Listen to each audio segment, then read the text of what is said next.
Alô, amigos, vamos a mais uma etapa de nosso trabalho, né? Começando na resolução de alguns exercícios sobre globalização e cultura, não é, amiguinhos do nono ano? Em seguida, nós vamos ver as diferentes regiões da Ásia, ok? Diferentes regiões da Ásia, que vamos começar na página 350 até a página 355, ok? Muito bem. Então nós temos na página 405, não é isso? Leia o texto a seguir.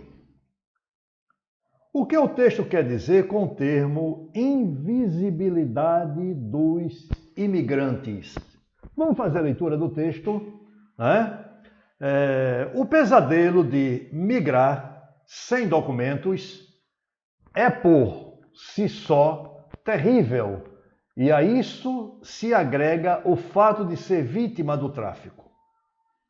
A invisibilidade que vive um migrante indocumentado devido à situação de clandestino o converte em presa fácil para todo tipo de abuso.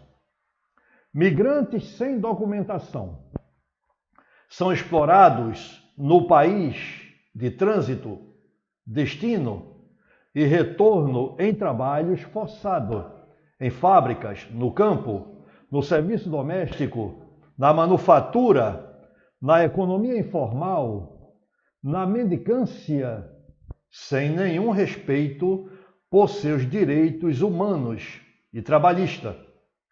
São escravizados e muitas vezes com o conhecimento das autoridades correspondentes.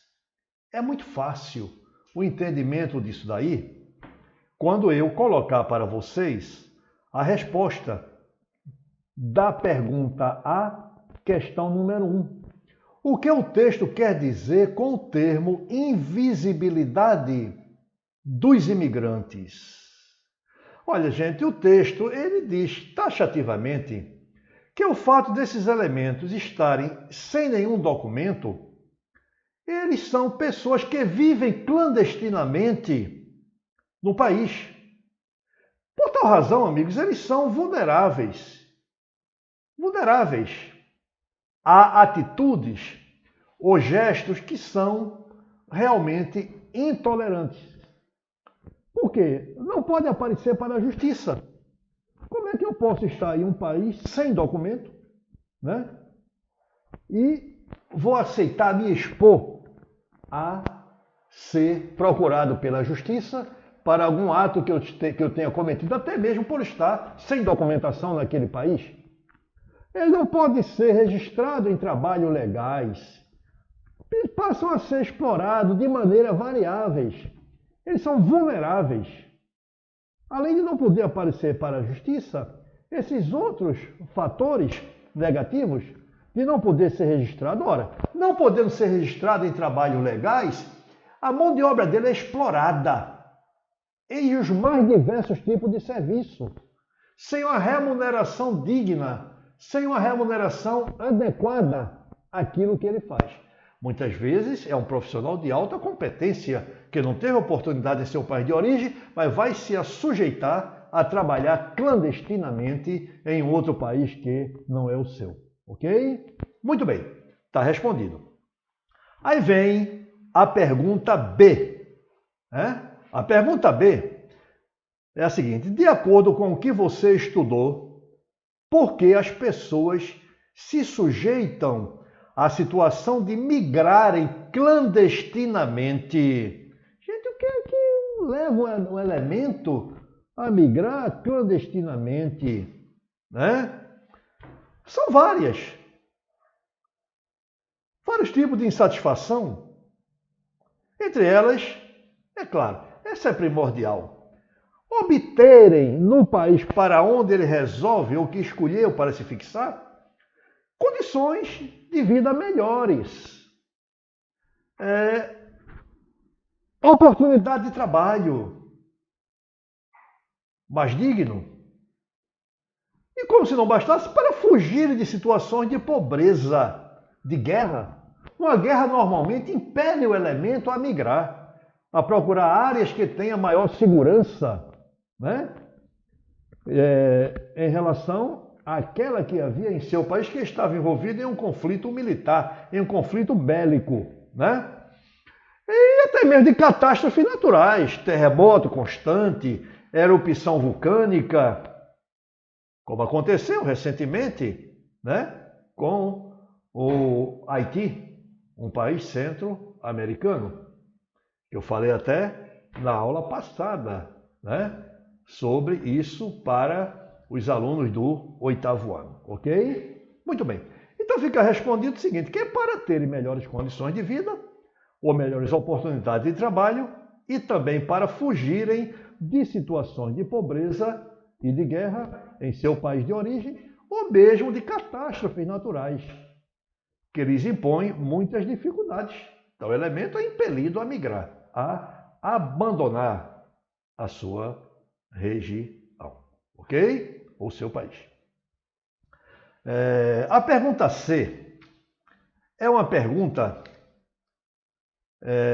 que diz, você conhece alguém que vive situação de clandestinidade em outro país ou no Brasil? Sabe como são as condições em que vivem pessoas desse tipo? Bom, você, se tiver uma resposta positiva sobre isso aí, você anota, você lista ela, você comenta com os colegas, né, as informações sobre esse assunto. É uma resposta pessoal. Nem todo mundo que vive no seu país, na sua cidade, como Recife, Olinda, São Lourenço, Camaragibe, etc., tem conhecimento de alguém que vive nessa situação. Mas se você tem, você pode, né, listar os problemas que essa criatura está passando e, na sua escola, reunir com os amigos de turma e fazer o devido comentário. Isso aí é uma questão de ordem pessoal, né? Vamos agora para a página, vamos pular a página, vamos para a página 407. Pular a página 406, vou deixar com vocês, né? Senão é mastigar demais, né? Eu estou até estranhando a quantidade de aluno que está mandando as atividades, hein? Tem muita gente que não mandou nada ainda. A questão 3 da página 407 diz: relacione as frases às fotografias a seguir. Então você tem frase A, B e C. E tem fotografias, né, mostrando filmes, mostrando o bairro da Liberdade em São Paulo, que é bairro de japoneses, é um quisto racial, né? E uma lanchonete com a placa McDonald's, ok? Muito bem. Ele quer que relacione cada uma dessas frases com as fotografias aí da página, não é isso? A letra A diz, as pessoas se deslocam pelo mundo, ou seja, migram e levam consigo sua bagagem cultural. Olha, gente, que coisa interessante. Veja aí a segunda fotografia, né? A que está do lado direito. Isso aí é o bairro da Liberdade, provavelmente em São Paulo. Aí, os japoneses conservam as suas tradições culturais, suas crenças, suas tradições históricas, até mesmo o idioma. Esses estabelecimentos comerciais de japoneses, os japoneses que ali trabalham, se comunicam não em língua portuguesa, se comunicam em língua nipônica, japonesa. É a maneira de conservar. É um quisto racial, ok? E não só existe aqui no Brasil, não. Tem também nos Estados Unidos quisto racial de japoneses, ok? Muito bem. Aí até os letreiros das lojas comerciais é em japonês, ok? Então a letra A fica no retângulo onde tem esse bairro em São Paulo. Fotografia do Brasil, ano 2017, né? Muito bem. A letra B diz: alguns grupos de pessoas consideram que a globalização favorece a homogeneização cultural com a padronização dos hábitos e costumes alimentares. Qualquer tipo de hábito. Costumes alimentares. Olha, a cada dia aqui no Brasil, estabelecimentos comerciais japoneses, né, vendendo alimentos, servindo refeições, tipicamente a japonesa. É um hábito que está se propagando no Brasil, em praticamente quase todo o mundo, ok? Mas a gente vê aí, por exemplo, a McDonald's. Eu conheci uma professora, não me lembro em que época foi, mas faz no mínimo 20 anos. Ela dizia que a maior vontade dela era ir aos Estados Unidos da América para experimentar um sanduíche McDonald's, para ver se é igual àquele que é produzido no Brasil. Ah, peraí, isso aí é uma coisa uniforme, né? É uma empresa que zela pela qualidade do produto, tanto faz no Brasil como nos Estados Unidos, de onde teve origem a marca McDonald's, como no Japão, na China, né? Um dos outros países que a McDonald's entrou foi a China, mais recentemente, né? Foi a mais recente, eu digo, melhor, ok? Então vocês vão colocar McDonald's, a letra B, ok? É uma praga, é uma doença. Essa McDonald's, a juventude hoje prefere muitas vezes, quando chega no shopping, se sentar no estabelecimento que sirva produtos da McDonald's do que qualquer uma outra área daquela que ofereça também determinados tipos de alimentação ou sanduíche, no caso aí, né? Muito bem. E finalmente, agora você tem um filme, Star Wars. Eita, se não me falha a memória, já que eu não ensino inglês, Guerra nas Estrelas, não é isso? Muito bem. Você vê também, nos filmes também divulgam a cultura de um povo. A maior parte dos filmes de guerra norte-americano é para mostrar a firmeza, a bravura do soldado norte-americano, né? Segunda Guerra Mundial, as guerras da Coreia, etc, etc, mostra, exalta o poder militarista dos Estados Unidos da América, né? Tido então como a maior potência econômica e, por que não dizer, armamentista do mundo atualmente, né? A maior força dentro do mundo, cada vez mais possuidor de um processo de demonstração de poder, de a administração de toda a política internacional no mundo de hoje, ok? Muito bem.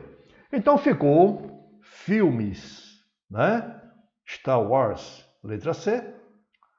A, Bairro da Liberdade, né? E C, Lanchonete McDonald's. Aliás, Bairro da Liberdade e B, Lanchonete McDonald's. Então C, A, B. Ok? Muito bem. Vamos agora à página 111. 111, né, amigos? 111. Aliás, 411, melhor. Aqui, achei. Achei, né? A origem da fabricação de peças de uma aeronave. Muito bem. Questão 2. A imagem e o quadro a seguir mostram a origem da fabricação de peças de uma aeronave. Observe e responda as questões. Veja bem, você tem o trem de pouso, é fabricado na Inglaterra. As extremidades das asas na Coreia do Sul, de um Boeing 737, né? A fuselagem intermediária frontal é produzida no Japão. A fuselagem central na Itália. Porta de embarque dos passageiros é fabricada na França. E os motores fabricado na Inglaterra e nos Estados Unidos da América. Muito bem. Qual a característica da atuação das multinacionais na atual economia globalizada? Com a própria figura do avião, o Boeing 737 está aí mostrando, através de numeração, e na relação estão formulados cada uma dessas partes. E que país produz? É evidente que aí está havendo o que, amigos? Uma fragmentação, uma divisão do processo produtivo. Cada país produz uma parte dessa aeronave. A Boeing, nos Estados Unidos, né? Ela é que produz, juntamente com a Inglaterra, os motores, as turbinas desses aviões, ok? Muito bem. Então, amigos, nós vamos até aí em nosso comentário dos exercícios, ok? Nós vamos agora passar para o nosso assunto de hoje. As regiões da Ásia, aspectos naturais, relevo e hidrografia, grandes instabilidades geográficas, ok? Muito bem, vamos aí, tem início na página 350, vamos ver aqui, então começando o módulo 2, né? O módulo 2 do livro de vocês. Aí na página 348 está escrito Ásia, regionalização e aspectos naturais. Ou seja, eu intitulei, para ficar um nome mais resumido, né? As diferentes regiões da Ásia, que é o que sugere o autor na página 350. Não é, amigos? Muito bem. Aqui, então, vocês devem estar com o livro aí ao seu lado, porque vai ser importante para vocês visualizarem aqui neste mapa, né, cada uma dessas regiões que vamos ressaltar, ok? Muito bem. Amigos, a Ásia é o maior dos continentes, com 44 milhões de quilômetros quadrados. Maior do que a América do Sul, que chega perto, com 42 milhões de quilômetros quadrados. Ok? Muito bem. A Ásia, ela absorve mais ou menos 1/3 da área que corresponde às terras emersas, a todos os continentes com suas ilhas. Né? Muito bem. Então, 1/3 da área continental, das áreas continentais de nosso planeta, pertence ao continente asiático. Muito bem. A Ásia, juntamente com a Europa, formam o velho mundo, a Eurásia, né? Sendo que a Ásia é a porção leste desse velho mundo. A Europa é a porção oeste ou ocidental do velho mundo. Mas o que nos interessa é a Ásia propriamente dita, né? Vários países e ambientes muito diferenciados caracteriza o continente europeu. Aliás, o continente asiático, né? O continente asiático. A Ásia, meus amigos, é cortada pela linha equatorial, é cortada pelo Trópico de Câncer, é cortada pelo Círculo Polar Ártico. Logo, a Ásia tem terras na zona tropical, a Ásia tem terras na zona temperada norte, a Ásia tem terra na zona climática fria norte ou glacial ártica, aquelas terras que estão a partir dos limites do Círculo Polar Ártico e que se estende até o Polo Norte geográfico da Terra. Ok? Muito bem. Com características culturais e econômicas muito diferentes, principalmente características culturais, né? As econômicas pesam, mas principalmente por alguns países que se destacam, principalmente a China e o Japão, ok? As regiões da Ásia. Vocês podem observar aí no livro que são Ásia Central, né? Ásia Setentrional, Leste Asiático, Sul da Ásia, Oriente Médio, Sudeste Asiático. Essa Ásia Central e Setentrional é a maior porção do continente asiático, ok? Muito bem. O que é o Sul da Ásia? Observe bem que aí se destaca um país, né? Esse país é a Índia. É o subcontinente indiano. Aliás, é um mapa até que, de certa forma, parece com o mapa do Brasil, segundo país mais populoso do continente asiático. Ele está exatamente situado, como vocês veem aí, entre a China e o Oriente Médio, né? Muito bem. Sul da Ásia, não é isso? Localizado entre a China e o Oriente Médio, né? Nele aparecem dobramentos modernos. Que são esses dobramentos modernos? São grandes cadeias de montanhas. O Himalaia, por exemplo, o Planalto do Tibete, o mais elevado planalto do planeta Terra. O Himalaia é um dobramento moderno. É um dobramento terciário que se formou através de processo de tectonismo orogenético, orogênese, e epirogenético, epirogênese. Movimentos enrugativos da crosta terrestre, orogênese, e de soerguimento, epirogênese, soerguimento da crosta terrestre, né? Grandes cadeias de montanhas, elevado contingente populacional, ok? Muito bem. Entrei agora o sudeste da Ásia. Sudeste da Ásia, formada por muitas ilhas. Vocês veem aí, sudeste da Ásia, tem a Indonésia, a Malásia, entre vários outros países, né? Muitas ilhas separadas por estreitos.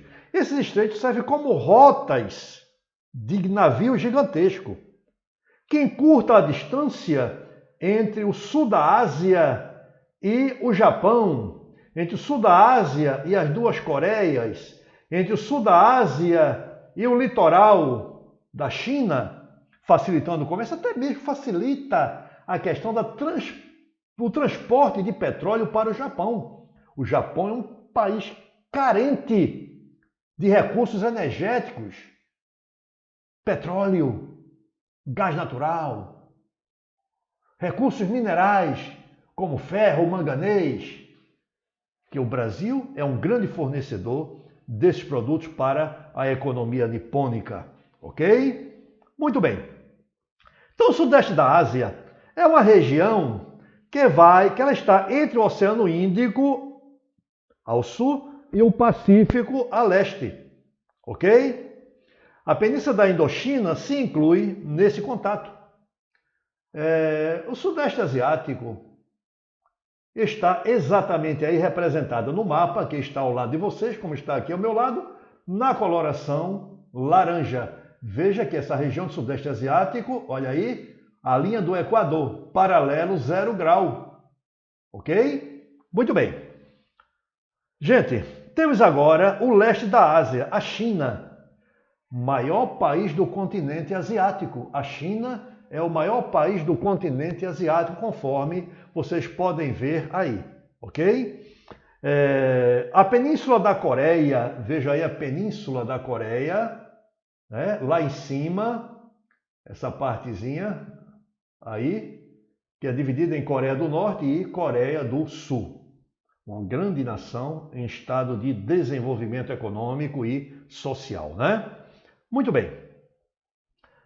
O arquipélago nipônico, que é o Japão, que conforme eu já falei a vocês, se não me falha a memória, mas por precaução é melhor eu repetir, são centenas de ilhas, nas quais se destaca de Hokkaido, ao norte, Hondo, Honshu, onde está a capital Tóquio, e importantes cidades como Nagoya e Osaka, ao sudoeste, Shikoku, aliás, sudeste Shikoku e ao sudoeste Kyushu.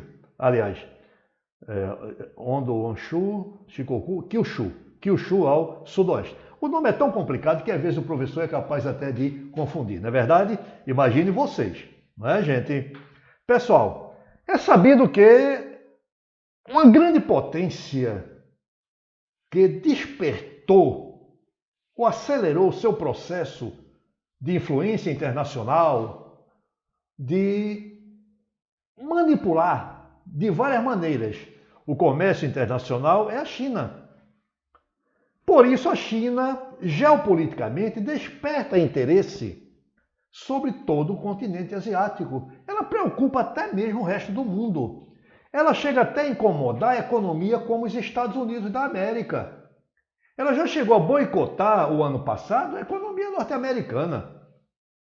Não é isso? Vocês acompanharam isso através de noticiário. Mas, deixa isso para lá. Isso aí já é outra coisa.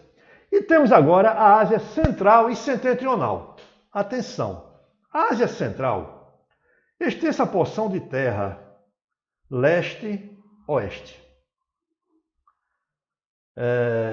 Acontecimentos importantes do século XX. Que acontecimento importante no século XX, amigos? Foi a Revolução Russa, em 2017. A Revolução Russa, em 2017, provocou a queda do czar Nicolau II, conforme vimos no início do ano, lá naquelas aulas presenciais no colégio, né? O czar Nicolau II. E a Rússia surgiu como a primeira nação socialista do mundo. Posteriormente, ela avançou seu domínio sobre os países do leste europeu. Ok?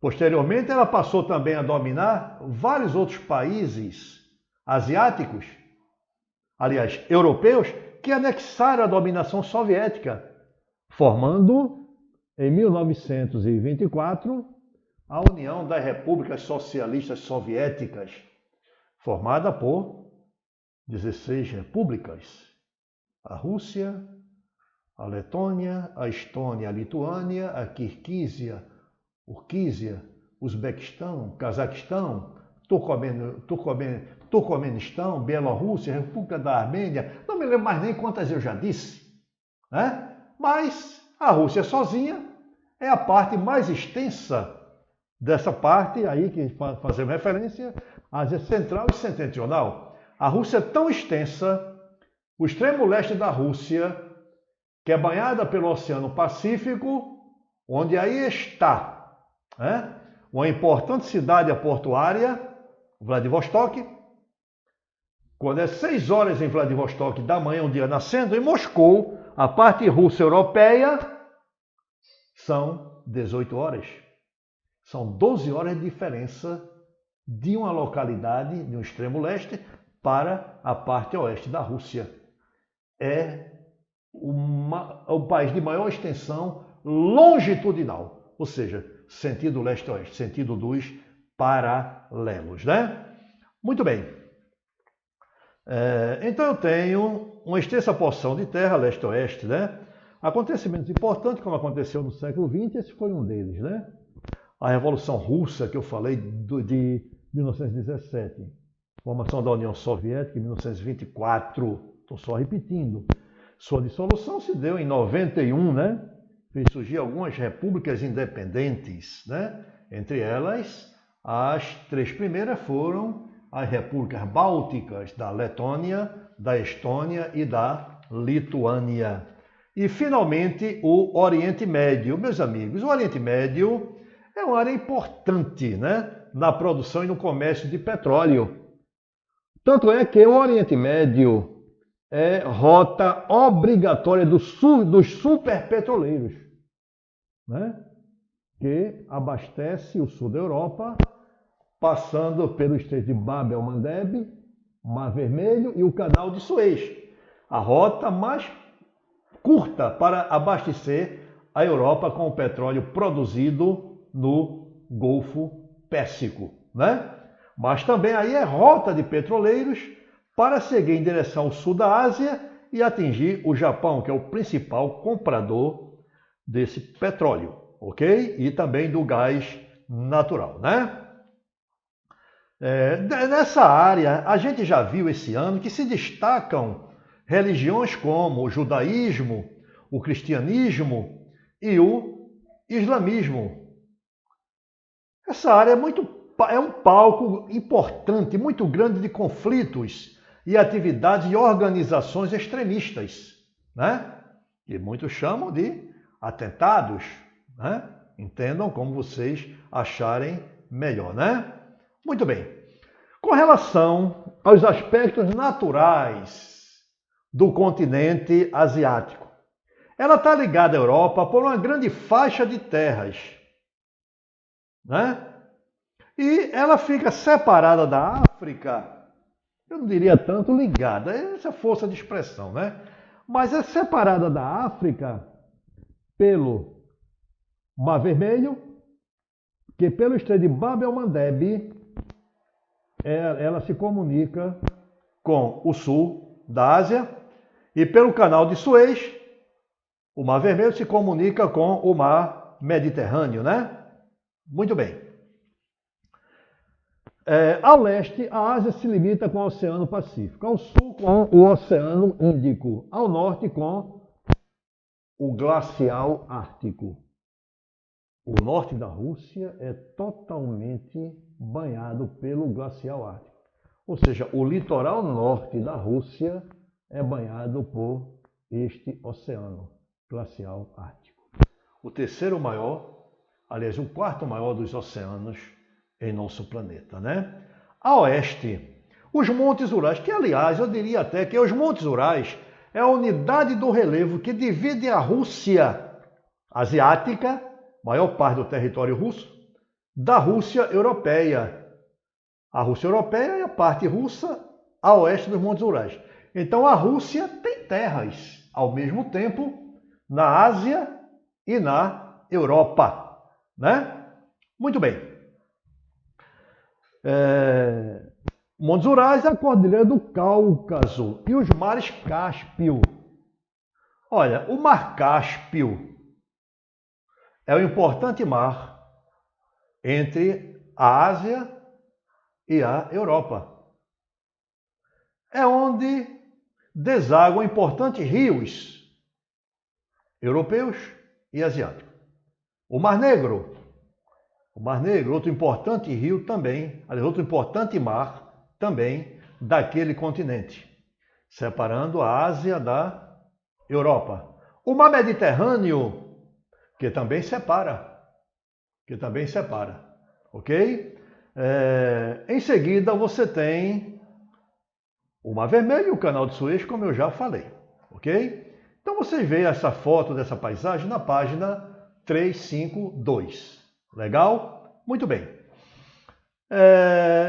Relevo e hidrografia do continente asiático, marcada por grandes elevações, como eu já falei, onde aí se destaca o Himalaia, a mais alta cadeia montanhosa, formação terciária da era Cenozoica. Ok? Então, essa formação terciária da era Cenozoica trata-se de um dobramento moderno, que é a área de intensa sismicidade, ou seja, de fortes abalos sísmicos. Ok? Essa cadeia de montanha, chamada de Himalaia, ainda está em formação. Ela está sendo soerguida, ela ainda não parou de crescer. Gente, o Planalto do Tibete, como eu já falei, o mais elevado do mundo, de formação pré-cambriana, ok? Esta formação pouco desgastada pela erosão, o Himalaia, porque ainda está se formando. Lembrando que o Monte Everest, que está no Himalaia, com 8.848 metros de altitude, é o ponto culminante do planeta. É o pico mais elevado do mundo, é a comieira do mundo. A comieira de uma casa é a parte mais elevada do telhado de uma casa, né? Então, o Everest é a comieira do mundo, ok? Muito bem.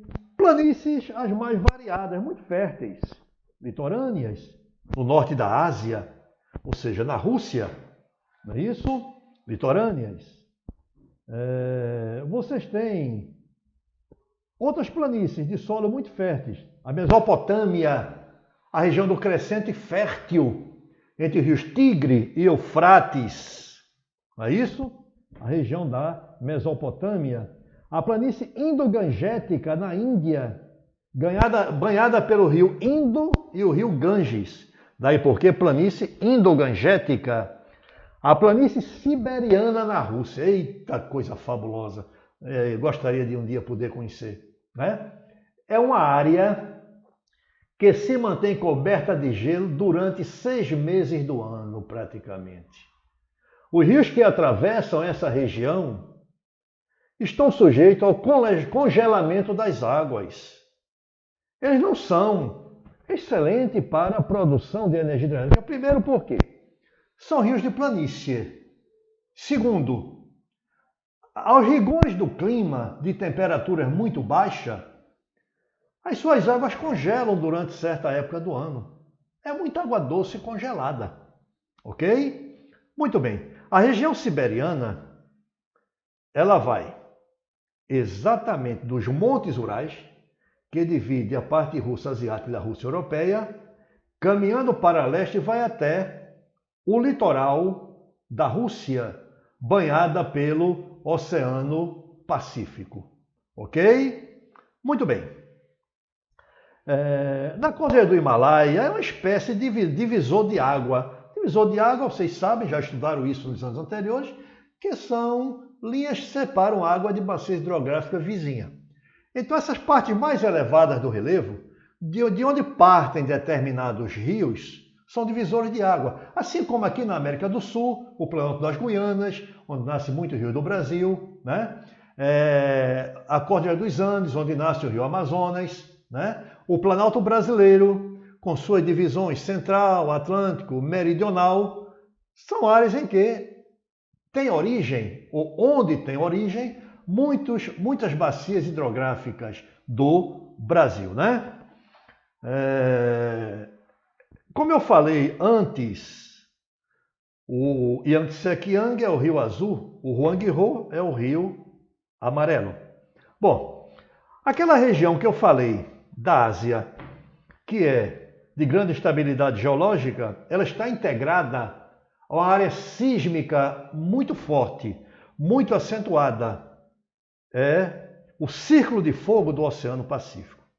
Aí está 80% dos vulcões ativos em nosso país, que ocupa não apenas o leste da Ásia, pegando também parte da Oceania e o oeste da América do Norte, ou seja, Estados Unidos e Canadá, América Central e Istmica e porção oeste-ocidental da América do Sul, indo até o sul do Chile.